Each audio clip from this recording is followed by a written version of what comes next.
Maymay Entrata, hindi sinama sa trotropahin at jojowain nila Robbie Domingo at Edward Barber? Ito ang ating pag-usapan.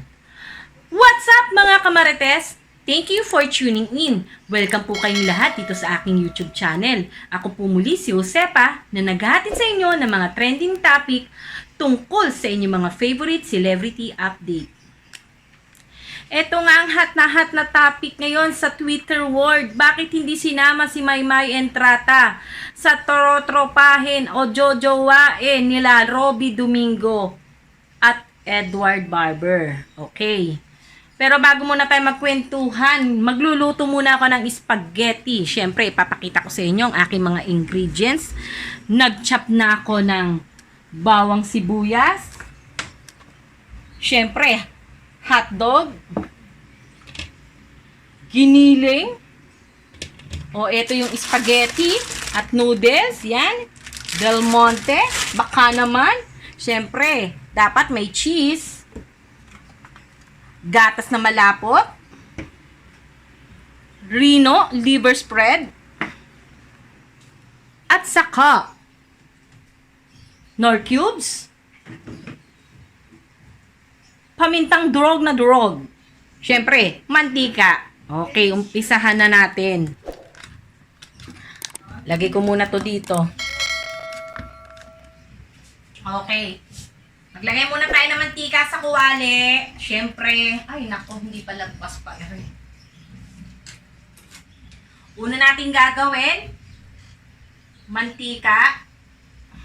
Yan, lagay muna tayo mantika kasi gigisahin muna natin yung giniling.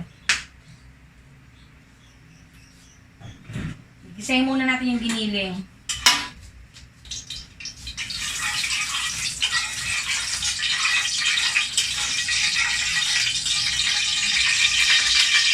Matalapse. Unahin natin ang sibuyas. Bakit? Kasi ang ang bawang kasi, mabilis yan maluto, mabilis masunog. Pag nasunog ang bawang, mapait. Kaya unahin muna natin ang sibuyas kasi kahit pa paano, medyo matagal-tagal siya nga. Yan. Gisa-gisa muna tayo ng bawang, sibuyas. Sunod na natin ang bawang. Yan.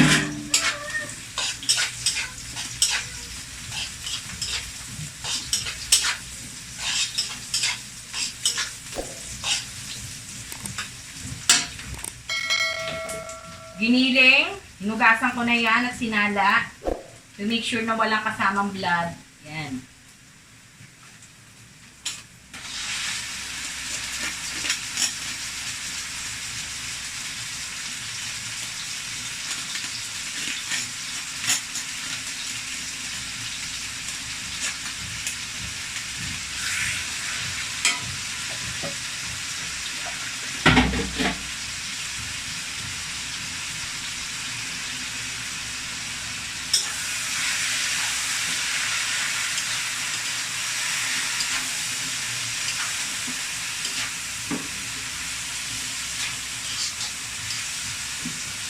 Ako kasi, nagigisa pala, tinitimplahan ko na agad yan. Para may lasa na.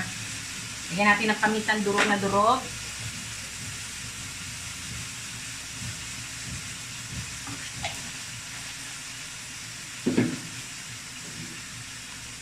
Pork cubes. Nilalagyan ko na agad para sumiksik siya sa baboy.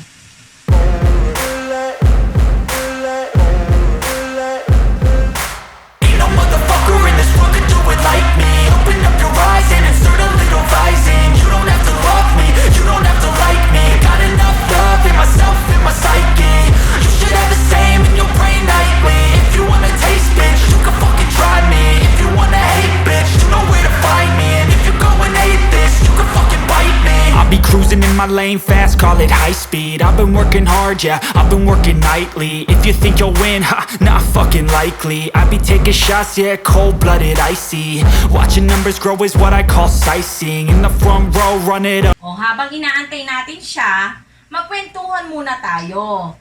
Eto nga, nagkaroon nga ng totropahin o jojowain guesting sina Edward Barber at Robbie Domingo. Yan.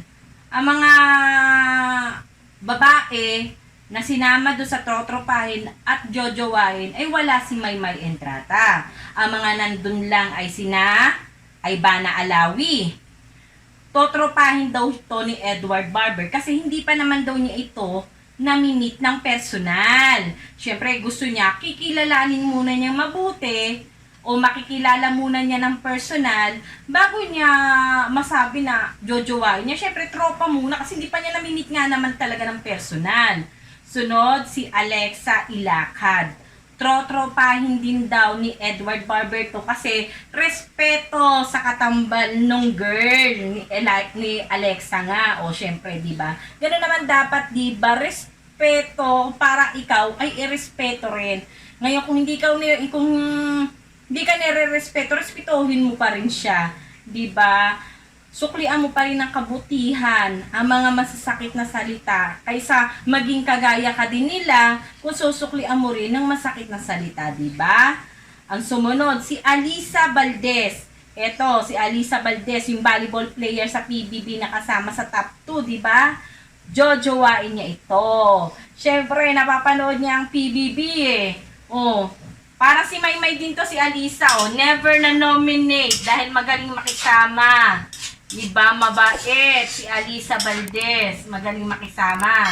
Kaya, jojowain niya kung same age sila. O, diba, may pahabol pa talaga si Edward na gano'n, na kung magka-same age sila. O, diba? Tapos, ang sumunod na si Sue Ramirez. Totropahin niya ulit daw totropahin din daw niya ito kasi fan daw siya ng isang boy band. Alam niyo na, syempre, naging girlfriend ito ni, ni Jao. Okay. Yun ang boy band member. O, sunod naman, si Janine Gutierrez, na galing sa Channel 7, na ngayon ay kapamilya na jojowain dahil love na love niya. Love na love daw niya si Ate Janine. Yan. Si Janine De Leon naman, natanong din, totropahin daw niya kasi nga magiging Darna ito, makikilala ng napakaraming tao. Siyempre, pag magagala daw sila o mawawalan sila ng privacy, maraming issue, magiging issue niya, di ba? Maraming magiging issue. Kaya totropahin niya para daw sa sanity niya at sanity din daw ng girl, di ba? Tapos si Che Filomeo, totropahin din daw niya ito dahil nakasama na daw niya ito sa kanilang Princess Diary ni Maymay Entrata. O nakilala niya ito. Kaya totropahin niya kasi parang ate lang daw ang tingin niya dito. O ano to, kisses, di ba ate ang tingin niya. Tapos si Alisa Valdez parang si Maymay, di ba? Jojowa ay kinilala mo ng mabuti. Naging jowa ba talaga sa real life? Pero tingin ko naging magjowa yung dalawang yan. Oo. Ang tanong, bakit dapat hindi isinama si Maymay Entrata sa totropahin ni jojowain, di ba? Affected ba ako at hindi sinama si Maymay Entrata? Hindi, mas gusto ko nga hindi siya sinama eh. Bakit? Kasi pag sinama mo dyan si Maymay, alam mo na may sasagot ni Robbie. Totropahin niya kasi kapatid little sister ang tingin niya kay Maymay. Siyempre, pag tinanong mo si Edward kung totropahin ba niya o jojowain niya si Maymay, siyempre, malaking hindi yan jojowain ni Edward Barber si Maymay Entrata. Kundi pakakasalan niya. Yan ang magiging sagot ni Edward dyan, pakakasalan niya. Bakit naman ayokong isama si Maymay sa totropahin o jojowain ni Edward Barber? Kasi alam mo, sagutin niya ni Edward ng jojowain, malaking issue sasabihin ng mga basher. Manggagamit talaga si Boy Kondo, di ba? Ganon. Kaya okay lang, hindi makasama si Maymay dyan.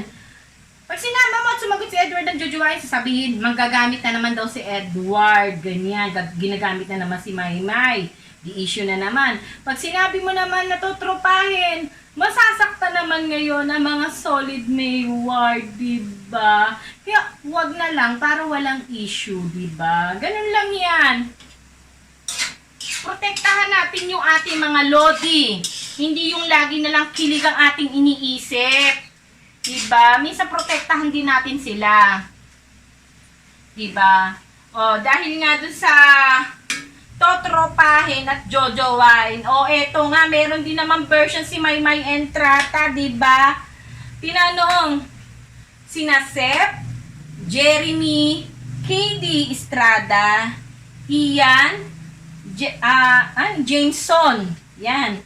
Kung totropahin ba nila o jojowain si Maymay Entrata. Si Steph Fidelin, totropahin daw niya si Ate Maymay Entrata niya.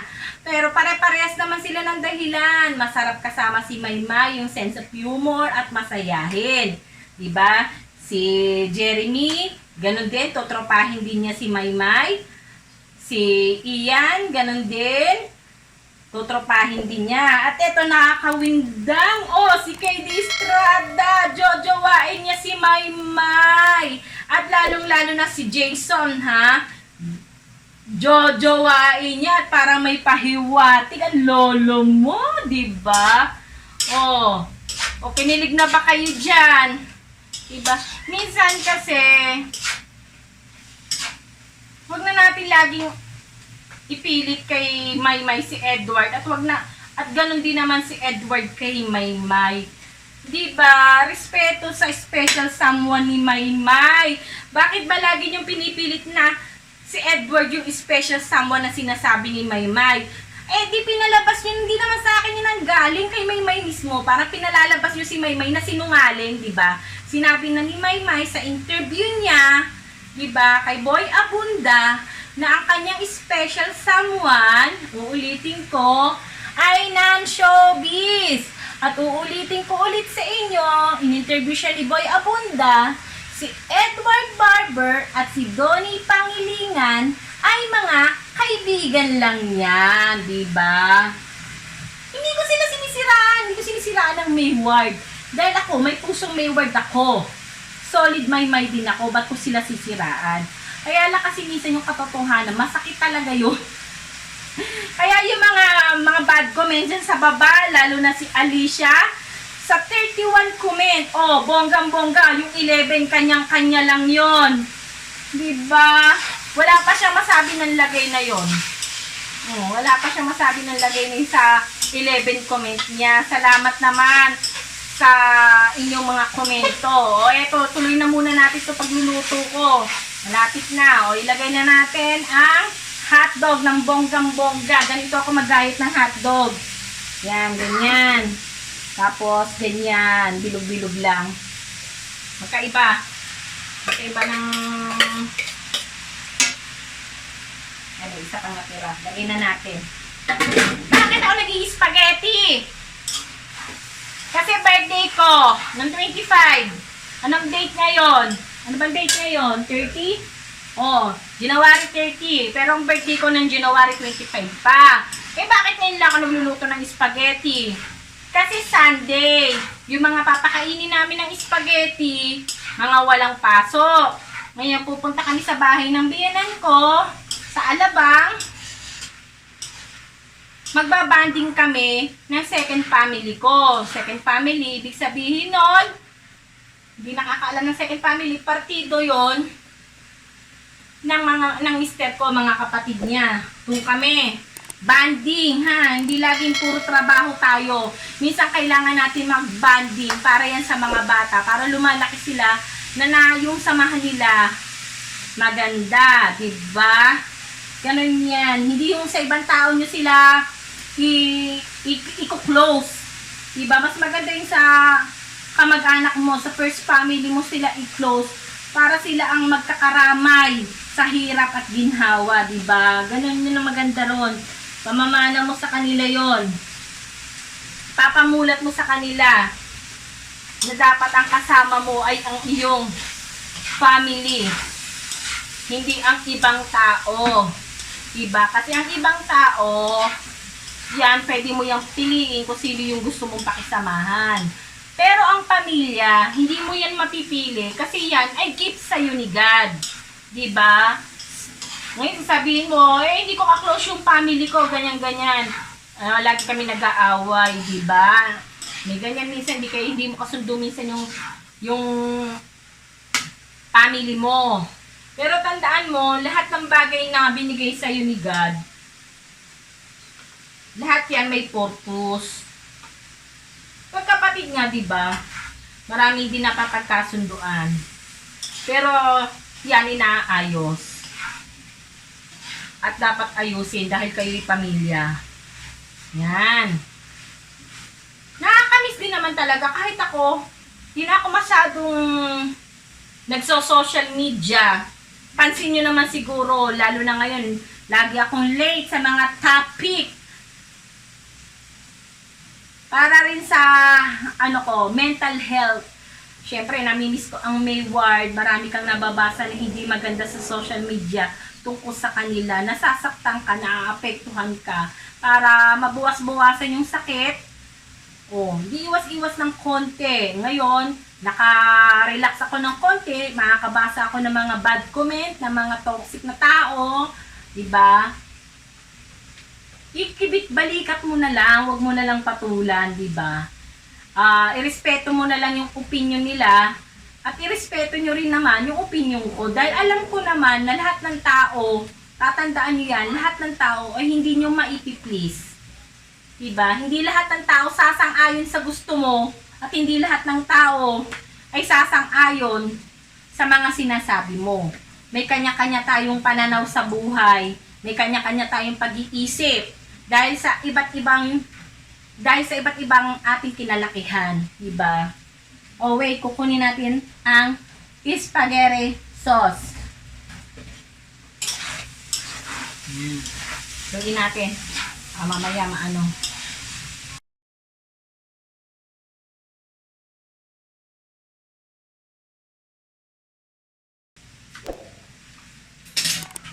Magkaiba ang aking spaghetti sauce. Kasi ito lang yung bakante rito sa bahay.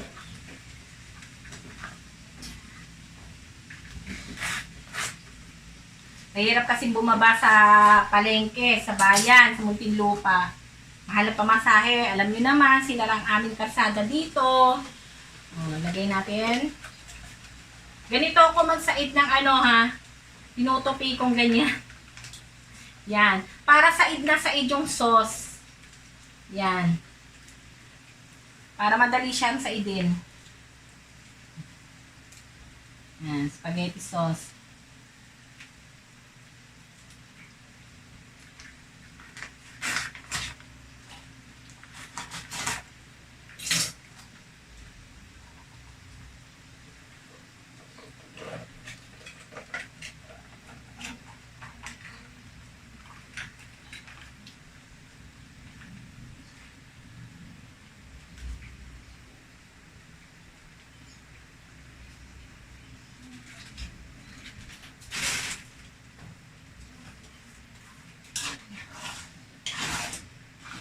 Lutuin.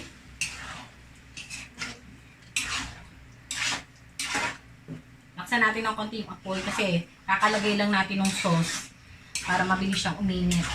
Tapos, pag medyo kumukulo-kulo na, hinaan na natin yung apoy kasi matilabsik na siya. Tapos, after nito, susunod naman natin ang liver spread. Naglalagay ako ng liver spread dito sa spaghetti para mas malasa. And then, yung cheese, inilalagay ko na rin dyan. Ilalagyan ko rin siya ng ang aking secret ingredients. Yung iba kasi ang ginagawa, asukal. Puting asukal na nilalagay nila rito. Kasi tayo mga Pilipino, ang ating panlasa sa spaghetti is sweet. Gusto natin sweet ang ating spaghetti. Kaya ang ginagawa ko rito, ang inilalagay ko ay gatas na malapot. Para may gatas na siya, matamis na rin yung gatas na ilalagay ko. Yun ang nilalagay ko dyan. Timplahin mo lang ng konti. Tapos ilagay mo na rin yung cheese. Yun ang sikreto ko. Gatas na malapot o condensed milk sa mga hindi nakakaintindi at liver spread. Yan ang secret ingredients ko sa aking spaghetti. Yan.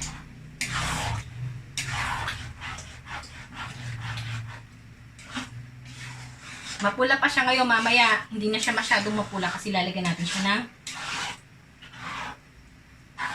gatas na malapot.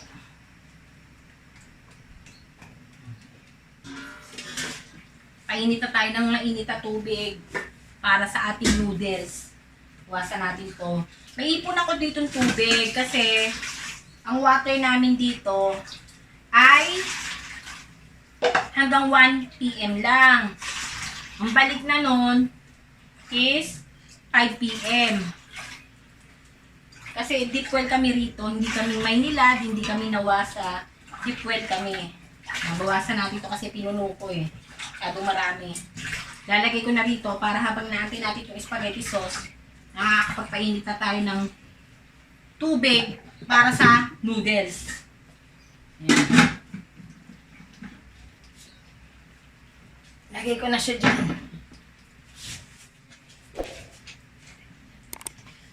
Para habang nagluluto ako, nakikipagkwentuhan naman ako sa inyo, di ba? O ngayon, ilagay na natin ang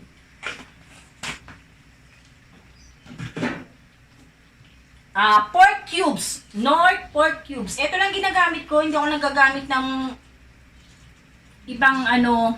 Ito lang. Ito na yan. Pampalasa. Yan. Lagyan natin yan dyan. Pang ano yan? Para sa spaghetti noodles.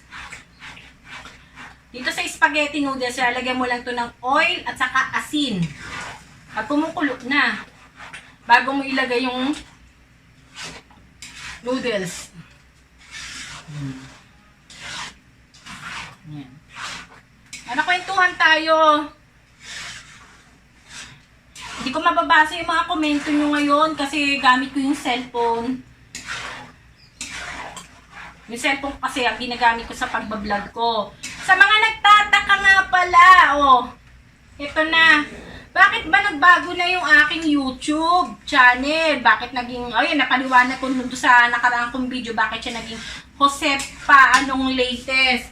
Hindi ko na ginagamit ang Maymay-Natics kasi nga naman, para sa sanity ko na rin, para sa mental health ko, dahil paulit-ulit na lang ang mga tao talaga pag hindi gusto ko yung ginagawa, kung ano ng mga ginagamit na,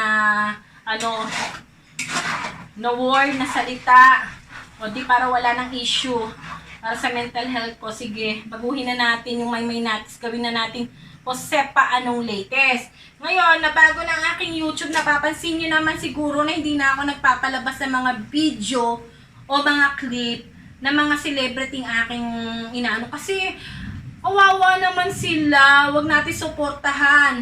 Ako guilty ako dyan. Huwag na natin suportahan yung mga nagbablog o nag-upload sa mga social media. Doon tayo manood sa tunay at legit, di ba? Kasi pansinin niyo yung mga interview nila sa ABS-CBN, sa Star Cinema. Ang bababa ng view. Mataas pa yung view ng mga nag-upload sa kanilang kala mo pag-aari nila. Guilty ako dyan. Ganyan ako dati. Mas mataas pa yung view sa YouTube ko kaysa doon sa legit na nagmamay-ari ng mga video yon. Kaya sabi ko, nakakahiya naman, para nakakakonsensya, diba? Ang baba ng view ng mismo may-ari samantalang ikaw ang taas.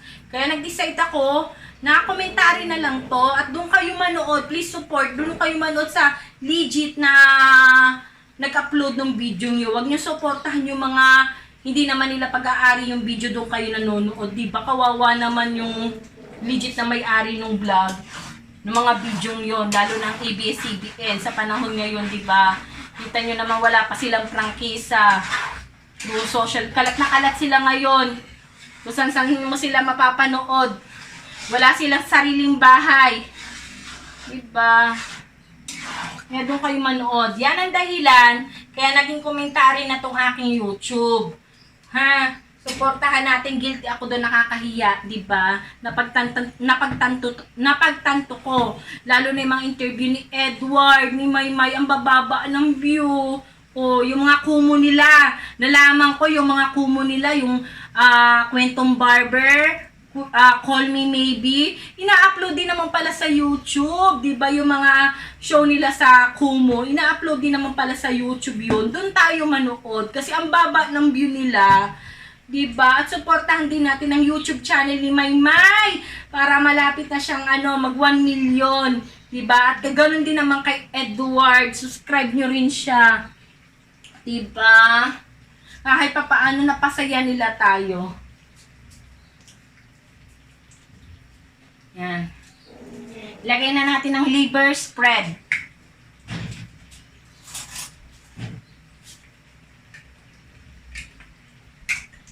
Yan, ito ang aking secret.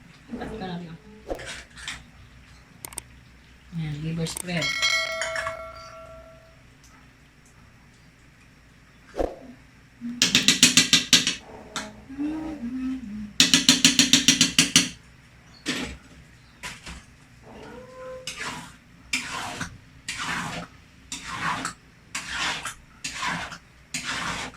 Lagi natin hahaluin.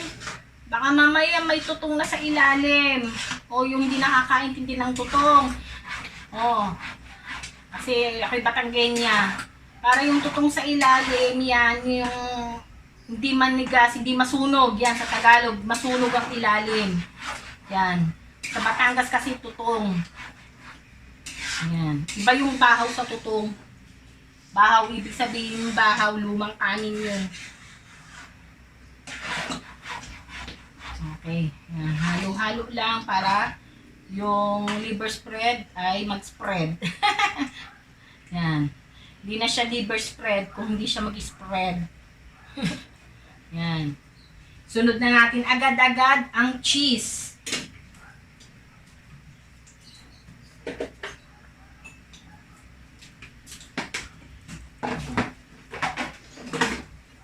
Sunod na natin agad-agad ang cheese.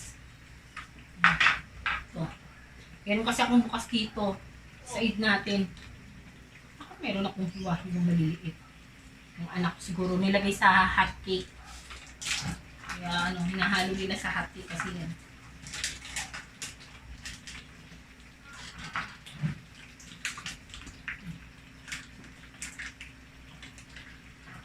Graduin nyo, malinis yung kamay nyo ha.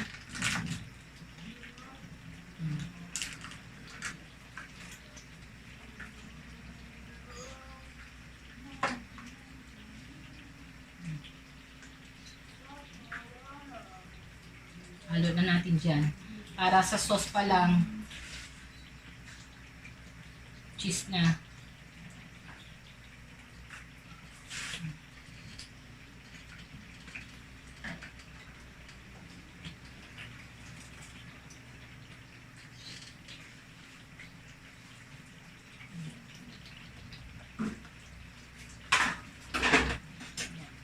Okay.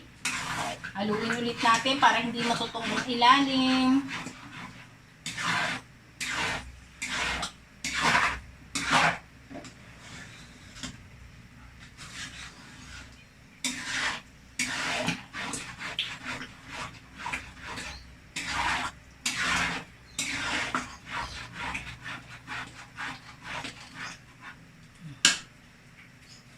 Papakita ko sa inyo.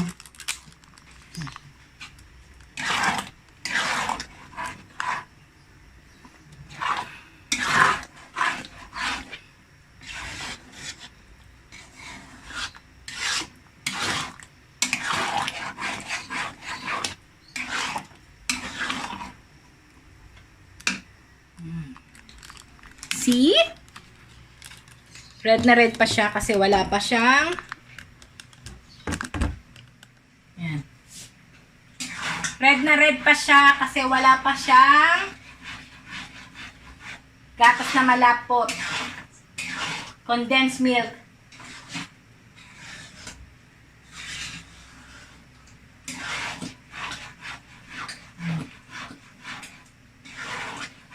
Ganyan ulit natin ng aray ko.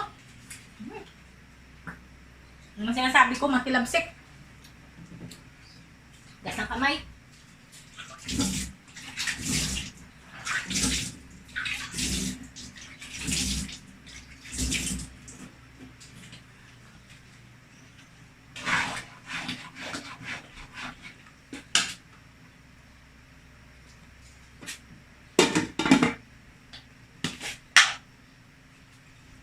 Paminta.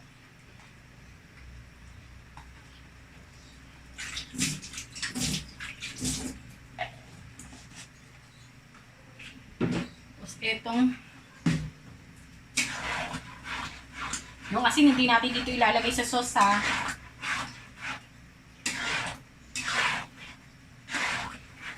Dito natin ilalagay sa tubig yung asin para sa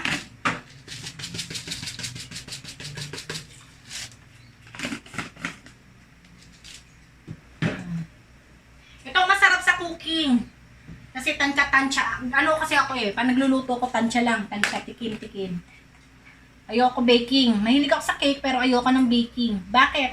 Kasi doon kailangan lahat susukatin mo. Lahat tansyado. Napaka-komplikado kung sa love life. Diba? Hindi kagaya nito. Ang cooking. Diba? Itulad natin sa love life, ihalin tulad natin sa love life ang pagluluto. Diba?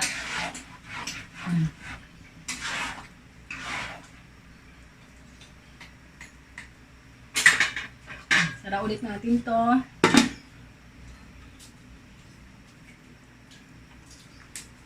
Kunin na natin ang Alaska.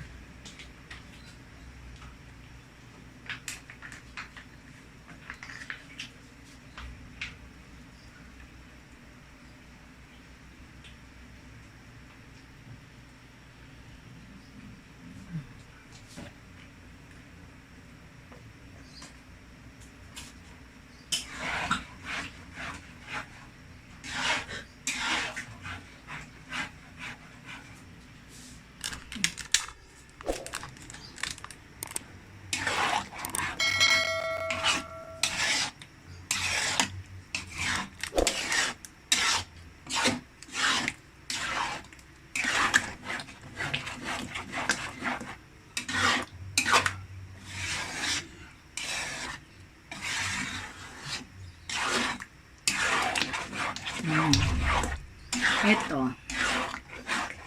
Yan. That's it. Ayan ang aking creamy sauce ng spaghetti ko. Medyo antayin lang natin, medyo kumulo ng konti. Ayan.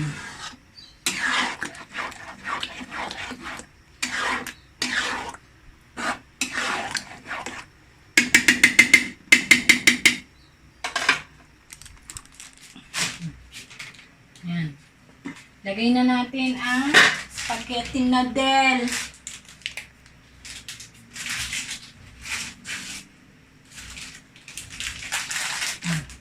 Pagkain na natin ang spaghetti noodle. Makulo na ba? Tagal mo namang kumulo. Ayan, matagal na ka nang kumulo kasi meron ka ng asin.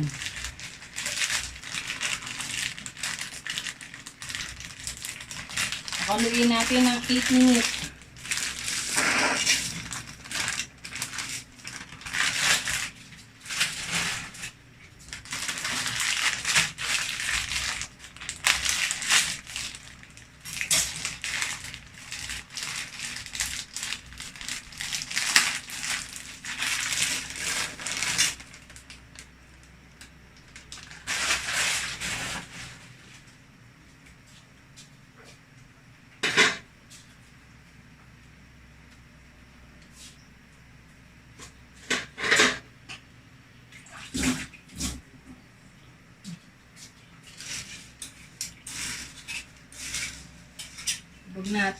Lubog natin sa tubig na mainit.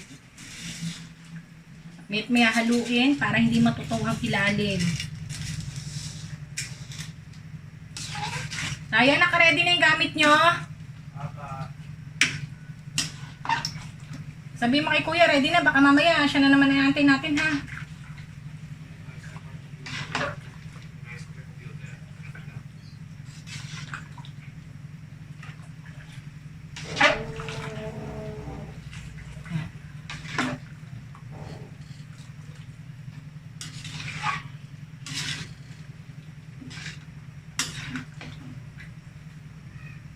Make sure natin na lubog sa tubig.